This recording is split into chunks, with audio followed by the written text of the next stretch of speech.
እግዚአብሔር ለምንድን ነው የሚዘገየው? ስለማይወደን ካልሆነ የሚወደኝ ከሆነ በእኔ ማዘን የሚያዝን ከሆነ እግዚአብሔር ለምን ይዘገያል? እግዚአብሔር ለምን ይዘገያል? ወዳጆቼ የመጀመሪያ አንደኛ እግዚአብሔር የሚዘገየው የተሻለ ነገር ሊሰጣችሁ። የተሻለ ነገር፣ ተራ ነገር፣ ቀላል ነገር፣ ዝም ብሎ ሃይ ኮፒ የሆነ ነገር፣ የማይረባ ነገር፣ ለክብር ያልሆነ ነገር ሊሰጣችሁ አይፈልግም። ስር ያለው ዋጋ ያለው በሳት ተፈትኖ የሚያልፍ ውድ የሆነ ነገር ለዛሬ ብቻ ሳይሆን ለነገ የሚጠቅማችሁን ነገር ሊሰጣችሁ ይፈልጋል። ሁለተኛ እግዚአብሔር የሚዘገየው በእርሱ ብቻ እንድትታመኑ ነው። በእርሱ ብቻ እንድትታመኑ ፈልጎ ነው እግዚአብሔር። በሌላ እንዳትታመኑ። ባላችሁ ጊዜ፣ በሞቀ ጊዜ፣ ሁሉ ነገር ሸብረብ በሆነ ጊዜ ስልካችሁ እስኪፈነዳ ድረስ የሚያደነቁሯችሁ ሰዎች ወሳኝ ታይም ላይ በቴክስት አይደለም፣ በሚሴጅ አይደለም፣ በፈለከው ነገር ብደው በእግዚአብሔር እንድትታመኑ የሚዘገየው። ሶስተኛው ለሌሎች እምነት እንድትሆኑ ነው እግዚአብሔር የሚዘገየው። ደቀ መዛሙርቱን እንደዚህ አላቸው፣ ታምኑ ዘንድ አላቸው። እኔ አሁን በዛ ባለመሆኔ ስለእናንተ ደስ ይለኛል አላቸው። ስለዚህ ባላዛር ጉዳይ እምነት ለጴጥሮስ፣ ባላዛር ጉዳይ እምነት ለዮሐንስ፣ እምነት ለያዕቆብ።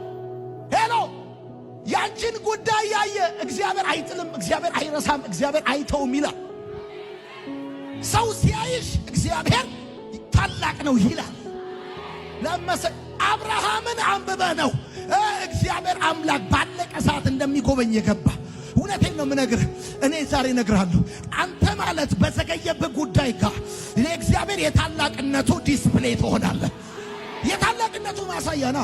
አራተኛ ክብሩን ለመግለጥ እግዚአብሔር የሚዘገየው ክብሩን ለመግለጥ። እንደዚህ አለ፣ አልዓዛር ተሞል አሉት። ይሄ የእግዚአብሔር ልጅ በሱ እንዲከብር ነው እንጂ ለሞት የሚያበቃ አይደለም።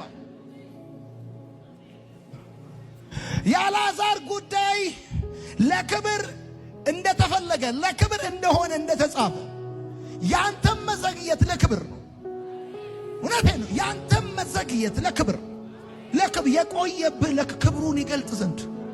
የመጨረሻው ሐሳቡ እንዲጸና ነው። ሐሳቡ በሰው ልብ ውስጥ ብዙ ሐሳብ አለ፣ የእግዚአብሔር የሆነው ግን ይጸናል ይላል መጽሐፍ። በጣም ብዙ ሐሳብ አለ በሰው ልብ ውስጥ፣ የእግዚአብሔር የሆነው ግን ይጸናል። ብዙ ሐሳብ እኮ ነው የምናስበው።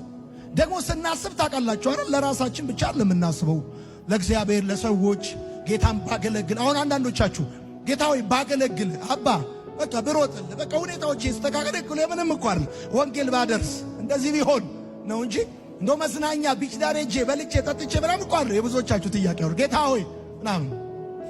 ግን መጽሐፍ እንደዚህ አለ፣ በሰው ልብ ውስጥ ብዙ ሐሳብ አለ፣ የእግዚአብሔር የሆነው ግን ይጸናል።